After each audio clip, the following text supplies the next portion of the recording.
Isa ka bang OFW katulad ko? Gusto mong magkaroon ng sariling negosyo habang nasa abroad ka?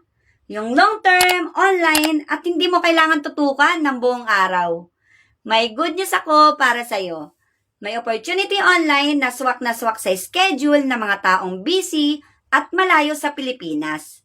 By the way, I'm Jayan Anohan, isang OFW from Abu Dhabi, UAE for 8 long years.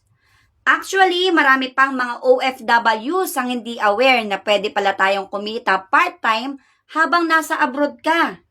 Part-time business na pwedeng gawin habang may full-time work ka.